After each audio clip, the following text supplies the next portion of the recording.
My big concern with global warming is that the policies being pushed to supposedly prevent global warming are having a disastrous effect on the world's poorest people.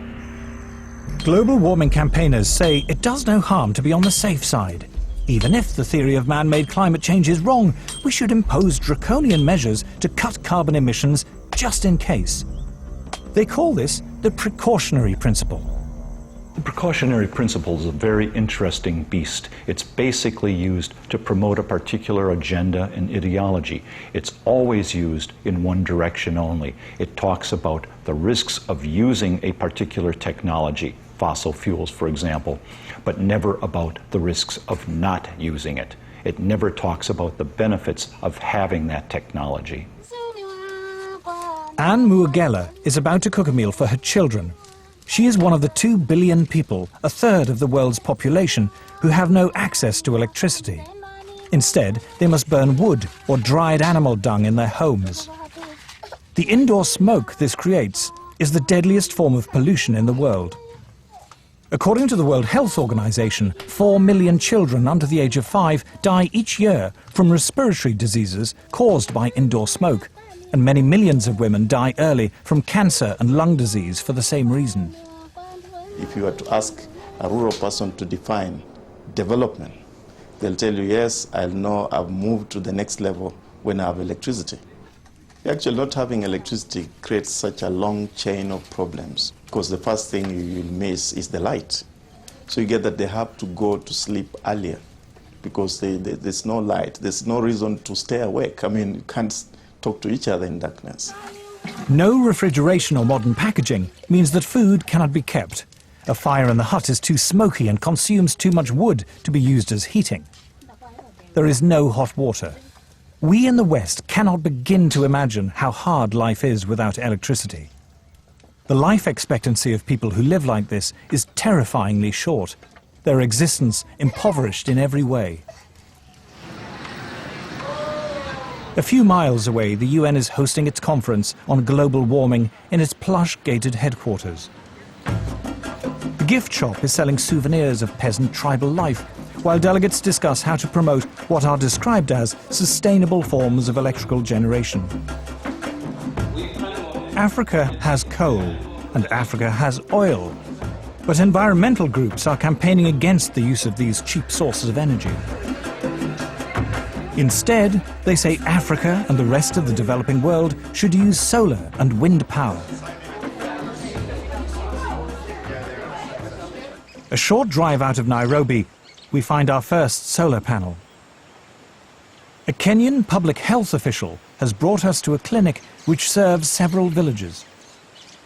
The only electrical implements in the clinic are the electric lights and a refrigerator in which to keep vaccines, medicine and blood samples. Electricity is provided by 2 solar panels. So what can it do successfully? Lighting. Lighting only? Yes.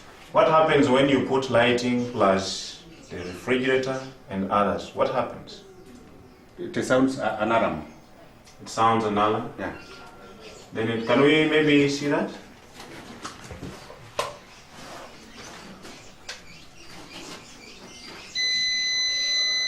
The solar panels allow Dr. Samuel Mwangi to use either the lights or the refrigerator, but not both at the same time. If he does, the electricity shuts down. Wind and solar power are notoriously unreliable as a source of electricity and are at least 3 times more expensive than conventional forms of electrical generation.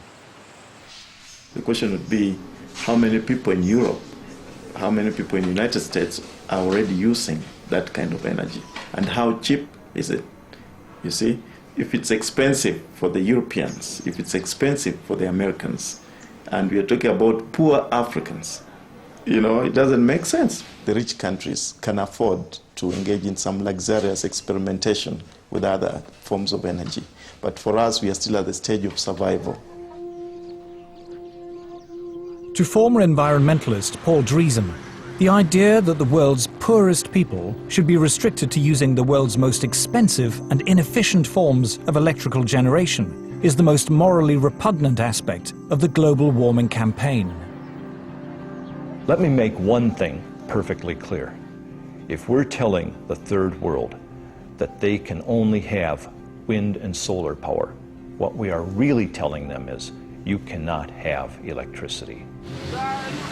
The challenge we have when we meet Western environmentalists who say we must engage in use of solar panels and wind energy is how we can have Africa industrialized. Because I don't see how a solar panel is going to power a steel industry, how a solar panel, is going to power maybe some railway train network. It might work maybe to power a small transistor radio. I think one of the most pernicious aspects of the modern environmental movement is this romanticization of peasant life, and the idea that industrial societies are the destroyers of the world. One clear thing that emerges from the whole environmental debate is the point that there's somebody keen to kill the African dream, and the African dream is to develop. The environmental movement has evolved into the strongest force there is for preventing development in the developing countries. We are being told, don't touch your resource, don't touch your oil, don't touch your coal. That is suicide. I think it's legitimate for me to call them anti-human. Like, okay, you don't have to think humans are better than whales or better than owls or whatever if you don't want to, right? But surely it is not a good idea to think of humans as sort of being scum, that it's okay to have hundreds of millions of them go blind or die or whatever. I just can't relate to that. The theory of man-made global warming is now so firmly entrenched, the voices of opposition so effectively silenced, it seems invincible, untroubled by any contrary evidence, no matter how strong. The global warming alarm is now beyond reason. There will still be people who believe that this is the end of the world, particularly when you have, for example, the chief scientist of the UK telling people that by the end of the century, the only habitable place on the Earth will be the Antarctic. And humanity may survive thanks to some breeding couples who move to the Antarctic. I mean, this is hilarious. It would be hilarious, actually, if it weren't so sad.